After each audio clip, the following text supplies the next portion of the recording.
اجتمعت اليوم اجتمع مجلس المفتشين في دورة عادية التي كانت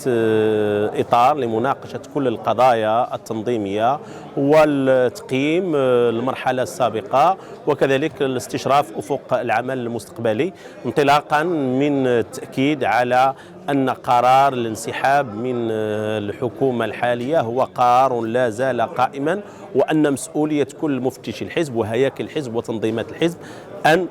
تؤكد على أن القرار لا زال قائما، وعلى أن الحزب والمجلس الوطني عندما اتخذ هذا القرار أوكل اللجنة التنفيذية تصريف هذا القرار. لذلك عملية التصريف هي تأتي في إطار احترام الثوابت واحترام الضوابط واحترام كذلك المقتضيات الدستورية وانتجاء الحزب إلى الفصل 42 لأمرين أساسيين. الأمر الأول على أن رئيس الدولة هو جلالة الملك، وعلى أنه ضامن لحسن سير المؤسسات، وبالتالي أن قرار الحزب هو قرار سيادي، وأن الأمين العام عند لقائه بصاحب الجلالة قدم له مذكرة تفصيلية حول حيثيات هذا القرار، وأن هذا الأمر لا بد من إبلاغ كل مكونات الحزب وكل تنظيمات الحزب من خلال لقاءات تواصلية عبر هياكل وتنظيمات الحزب المحلية. كذلك كان فرصة للاتفاق على البرنامج التأطيري في شهر رمضان، والذي سيكون مناسبة للقاء بكل قواعد الحزب وبكل مناضليه وبكل أطره، وكذلك مناسبة لتفعيل الحركية التنظيمية. كذلك كانت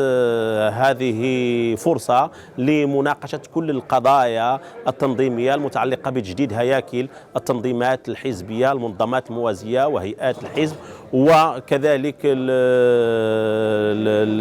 الفروع ديال الحزب على المستوى المحلي، على اعتبار أن سنة 2013 هي سنة تنظيم بامتياز. لذلك هذه مناسبة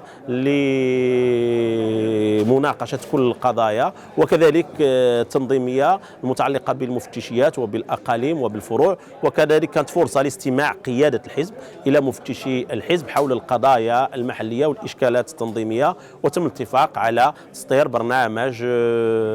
تنظيمي في الفترة المقبلة تحت إشراف المنسقي الجهوي.